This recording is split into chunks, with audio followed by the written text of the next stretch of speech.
And in closing, I'd love to share a story with you that shows that there are miracle moments of grace in presence. When you are truly present and tuned into your deepest desire and you ask for something that serves all, you don't miss the nuances of spirit. And spirit delivers the answer to your prayer, and your feelings guide you. So about 2 years after Richard's transition, my daughters and I were flying back home from Eugene to San Francisco. We had been visiting my parents, and they'd had this 50th wedding anniversary party. And it was about Christmas time, a little bit before Christmas.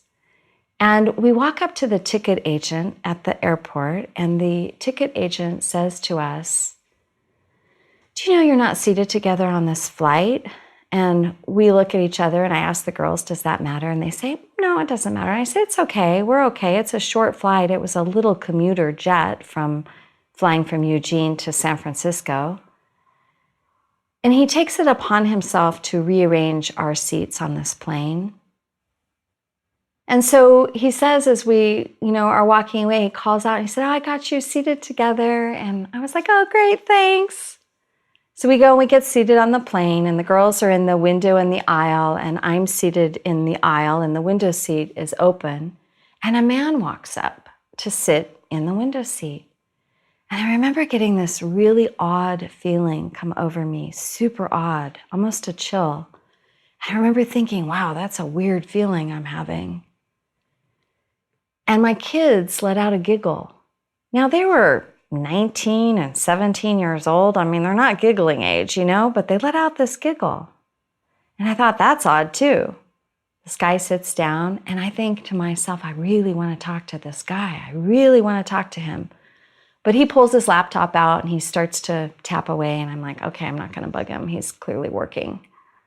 So I quiet down and settle in my seat. And on the descent of the flight, about 45 minutes later, I still have that super strong feeling that I want to talk to this guy. So I ask him, "Hey, is this a work day for you?" And he said, "Oh yeah, I'm really sorry. I would have loved to have chatted with you, but I have a meeting this afternoon." We talk about how he was visiting his sister and I was visiting my family. He says, "What about you? Is it a work day for you? I notice you have your laptop with you." And I said, "No, it's not a work day, but I'm a writer. And so potentially every day is a work day. I always take my laptop with me." And he said, "Oh, have you been published? Anything I might know of?" And I said, "Well, possibly, but you'd probably be more aware of my late husband, Dr. Richard Carlson's work. He wrote Don't Sweat the Small Stuff."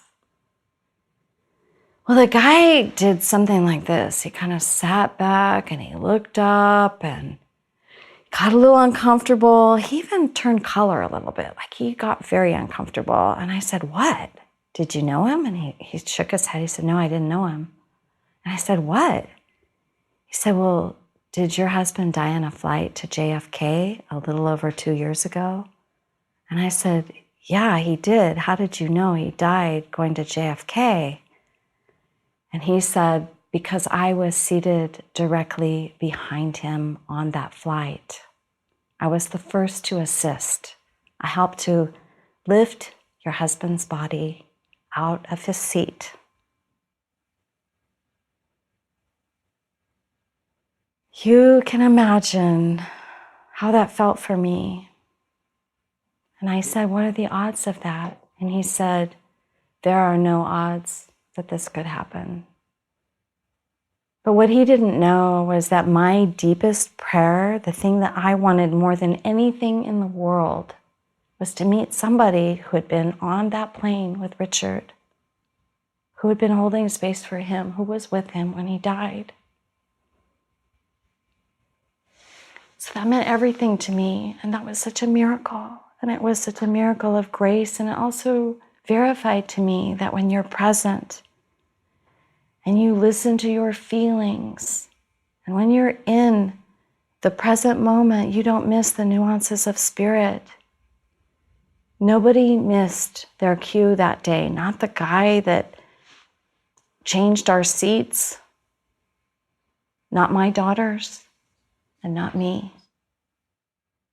That story marked the hugest pivot turn in my growth. And I'm so grateful to know that we are loved and that we are divinely guided, and that when we're mindful and we're mindfully aware, it pays great dividends in our lives.